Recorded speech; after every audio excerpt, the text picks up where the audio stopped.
One of the saddest episodes in the entire Torah is the episode of the Egel Hazov, the golden calf.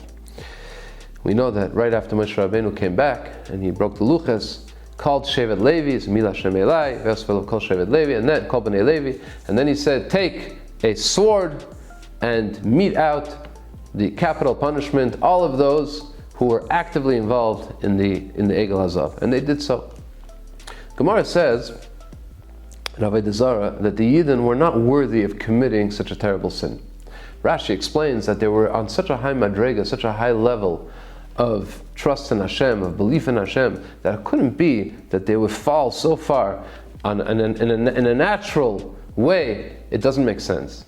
And the Gemara explains why there was the Gemara says in order to show, to teach how powerful tshuva is, same with David HaMelech, but the Gemara says that they weren't worthy of committing this sin of the Egel Hazov. Meshech Chochma, Meir Simcha of Dvinsk, he says that he has, besides the Gemara's explanation, he offers an alternative explanation why it was so important that there should be this sad story, this sad episode of the Egel Hazov, and why it was so important for our Emunah and our Messiah for generations to come. Meshech says interesting. Shevet Levi represents less than 10% of the population of Klal Yisrael. There were hundreds of thousands more Yidden than there were in Shevet Levi.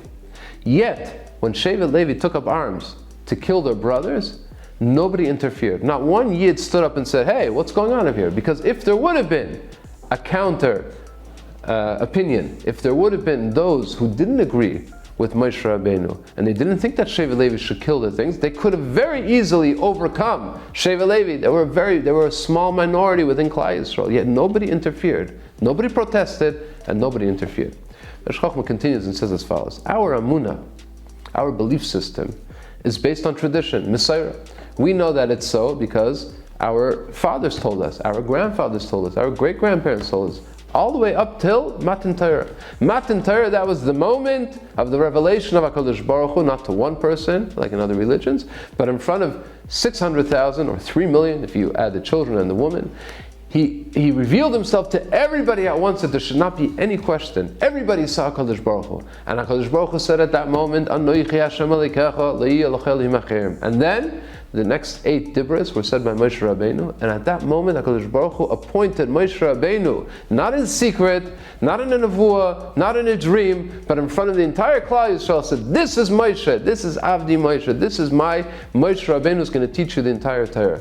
At that moment, everybody witnessed that, and everybody knew that Moshe Rabbeinu was chosen by Hashem himself. There was no doubt. How do we know there was no doubt? Maybe because a miracle is only as effective as the one who witnesses it. When he tells it over, it's already a story, it's not the miracle anymore. But how do we know that there was no doubt at all? Because if there would have been a doubt, perhaps there could have been 1 or 2 or 20 or 20,000 or 100,000 among the Jews who would say, you know what? I know Moshe Rabbeinu is very powerful.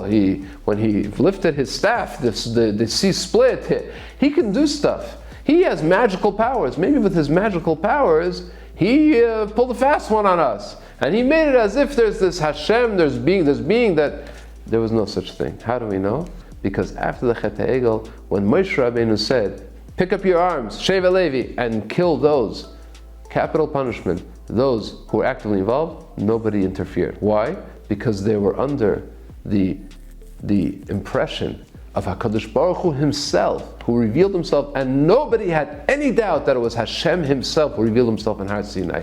This is the proof, the fact that nobody interfered in the campaign of Shevet Levi against those who were involved in the Chet HaEgel. This is the proof that nobody had any doubt. And the revelation of HaKadosh Baruch Hu on Har Sinai was complete, it was clear, without any doubt at all. And when they tell us, when that generation told their children, and their children told their children, and their children tell us, to our generation today, we know from the rest of the story, we know that there was no doubt at all. And the miracle of Har Sinai, of Matan Torah, was complete, it was clear, without any doubt at all. So that we know that our Messiah is pristine, we know that our Messiah is pure, and we have no doubt as well. Good Shabbos. Please don't forget to subscribe. You'll get the video every week by subscribing. Put a like. Thank you very much. Good Shabbos.